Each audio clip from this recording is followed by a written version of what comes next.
Bismillahirrahmanirrahim. Apa kabar anak-anak sekalian? Jumpa lagi bersama saya, Ibu Liana. Materi yang hari ini Ibu sampaikan adalah bangun ruang sisi lengkung. Materinya mengenai tabung. Sebelum memulai materi hari ini, tidak bosan-bosannya Ibu selalu ingatkan, saat belajar dari rumah, lakukanlah selalu pola hidup sehat dan 3M. Selalu memakai masker, rajin mencuci tangan, dan tetap menjaga jarak agar kita semua dapat memutus rantai penyebaran virus COVID-19 dan kita semua selalu dalam keadaan sehat walafiat. Amin. Oke, peta konsep materi kali ini semuanya tidak Ibu sebutkan satu-satu. Nanti kalian baca saja sendiri ya untuk mempersingkat waktu. Materi ini yang akan kita pelajari di bab kelima ini, bangun ruang sisi lengkung. Oke, kata kunci. Kata kunci adalah pada materi ini adalah tabung, kerucut, bola, jaring-jaring, luas permukaan, dan volume. Kompetensi dasar. KD pengetahuan 3.7 membuat generalisasi luas permukaan dan volume bangun ruang sisi lengkung, tabung, kerucut, bola. KD keterampilan 4.7 menyelesaikan masalah kontekstual yang berkaitan dengan luas permukaan dan volume bangun ruang sisi lengkung, tabung, kerucut, bola, serta gabungan beberapa bangun ruang sisi lengkung. Definisi tabung. Tabung adalah bangun ruang sisi lengkung yang dibentuk oleh dua buah lingkaran identik yang sejajar dan sebuah persegi panjang yang mengelilingi kedua lingkaran tersebut. Bagian-bagian tabung. Sebuah tabung memiliki 3 sisi, 2 rusuk lengkung, dan tidak memiliki titik sudut. Oke, ini adalah tabung memiliki 3 sisi. Sisi yang pertama adalah yang bawah, alas tabung, kemudian selimut tabung yang menyelimuti alas dan tutup tabung. Ya, yang atas adalah tutup tabung. Bagian lainnya ada jari-jari karena alasnya berbentuk lingkaran, berarti tabung memiliki jari-jari. Oke, jarak 2 titik pusat pada lingkaran, jaraknya dinamakan tinggi tabung. Itu ya. Jaring-jaring tabung. Oke, jaring-jaring tabung. Ini adalah tabung. Ini adalah jaring-jaring tabung, bangun datar yang membentuk bangun ruang tabung. Bangun datar yang membentuk bangun ruang tabung terdiri dari alas tabung, persegi panjang dinamakan selimut tabung, alas tabungnya berbentuk lingkaran, dan tutup tabungnya berbentuk lingkaran. Ini adalah jaring-jaring tabung. Oke, luas permukaan tabung. Dari jaring-jaring tabung kita bisa mencari rumus luas permukaan tabung. Untuk karena ada 3 bangun ruang, kita namakan yang pertama bagian bawah luas 1 L1, yang kedua luas 2, dan yang terakhir luas ketiga. Oke. Luas permukaan tabung sama dengan luas jaring-jaring tabung. Berarti sama dengan luas 1 tambah luas 2 tambah luas 3. Luas 1 berbentuk lingkaran, berarti luasnya adalah πr kuadrat. Kita lihat luas 2. Luas 2 berbentuk persegi panjang, luasnya adalah panjang kali lebar. panjang dari persegi panjang ini sama dengan panjang dari keliling lingkaran. Berarti panjangnya setara dengan keliling lingkaran. Keliling lingkaran rumusnya adalah 2πr. Sementara lebar persegi panjangnya, lebar selimut tabungnya itu sama dengan tinggi tabung. Oleh karena itu, luas yang kedua adalah panjang kali lebar, berarti 2πr kali T atau 2πRT. Maka PR kuadrat ditambah 2πRT. Ditambah luas ketiga sama dengan luas lingkaran juga, yaitu PR kuadrat. 1πr kuadrat ditambah 1πr kuadrat ada berapa PR kuadrat? Iya. Maka luas jaring-jaring tabung adalah 2πr kuadrat ditambah 2πRT. Faktor dari 2πr kuadrat dan 2πRT adalah 2πr. Maka rumusnya adalah 2πr kali R tambah T. Maka rumus luas permukaan tabung adalah 2πr kali R plus T. Luas tabung. Luas permukaan tabung 2πr kali R tambah T. Untuk luas selimut tabung cukup selimutnya saja, berarti hanya 2πRT. Tapi jika luas tabung tanpa tutup, berarti rumusnya adalah luas alas ditambah luas selimut, berarti berarti PR kuadrat ditambah 2πRT atau sama dengan PR kali R tambah 2T.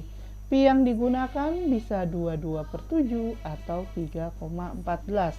22/7 untuk jari-jari kelipatan 7, 3,14 untuk jari-jari selain kelipatan 7, jari-jari atau tinggi selain kelipatan 7. Oke. Volume tabung. Ya, volume tabung bagiannya adalah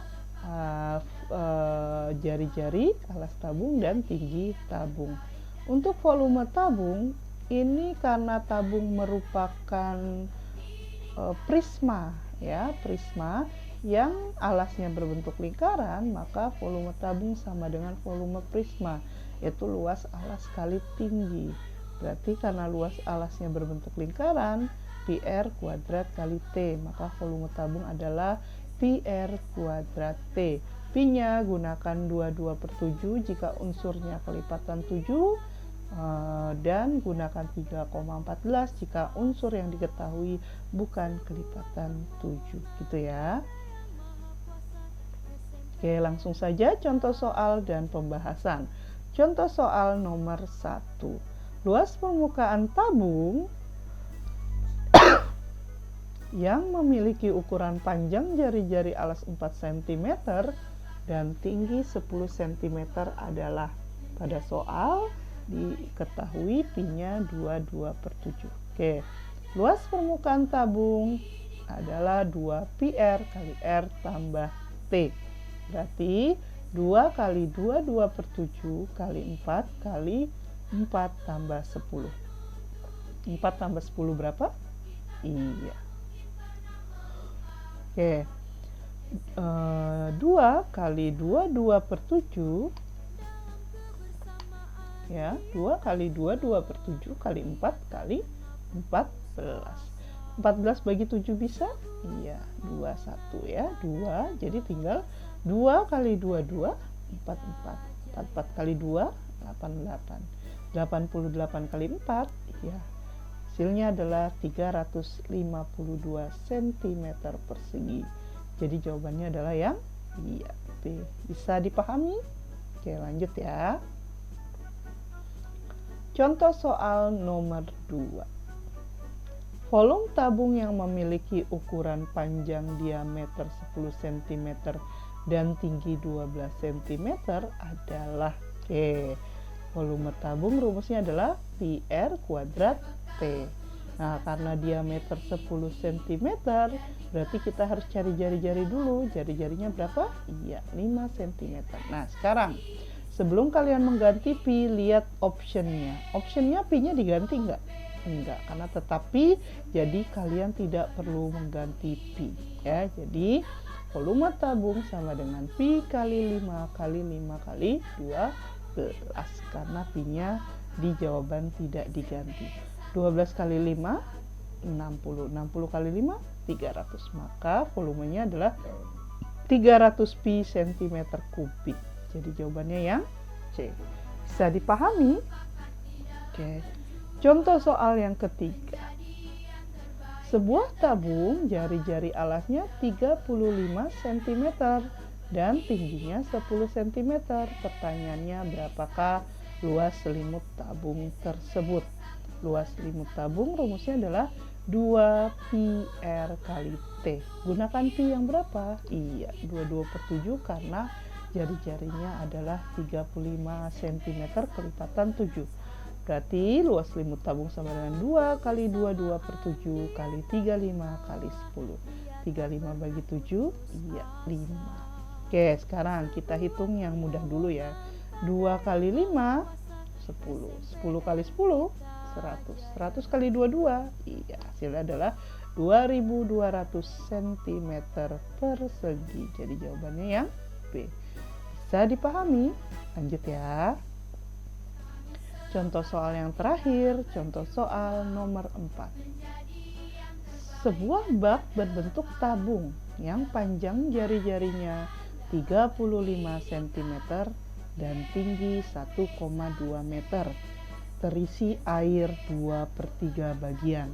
Jadi hanya terisi 2/3 bagian. Jika air dalam bak terpakai 30 liter setiap menit, berapa lama air dalam bak tersebut akan habis? Nah, oke.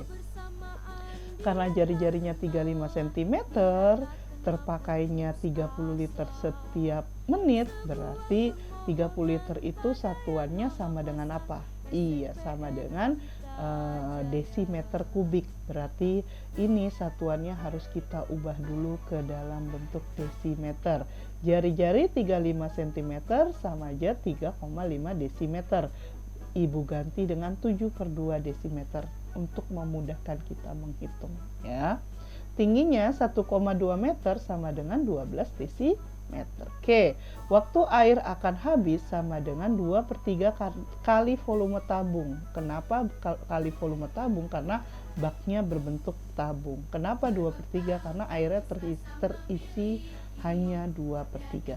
Dibagi volume air yang terpakai tiap menit ya, nanti dibagi 30.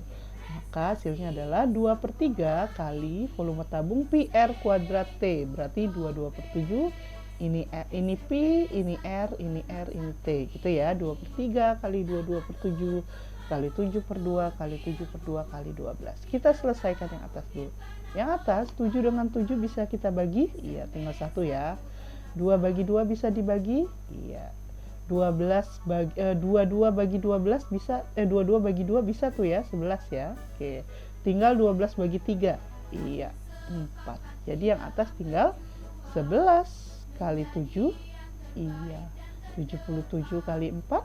Betul. 308/30. 308/30 sama dengan 10 8/30 menit. Nah, karena 10 8/30 menit, 8/30 menitnya kita ubah menjadi detik. 1 menit berapa detik? Iya, 60. Berarti 8/30 kamu kalikan 60, berapa hasilnya? Iya, 16. Jadi 10 8/30 menit sama saja dengan 10 menit 16 detik. Jadi jawabannya yang C. Bisa dipahami? Oke. Demikianlah yang dapat Ibu sampaikan hari ini. Terima kasih telah menyaksikan video ini hingga selesai. Jika kalian masih belum memahami, diulang lagi videonya atau dibaca-baca lagi dari file PDF yang nanti akan Ibu berikan. Sampai di sini dulu. Mohon maaf atas kesalahan. Wassalamualaikum warahmatullahi wabarakatuh.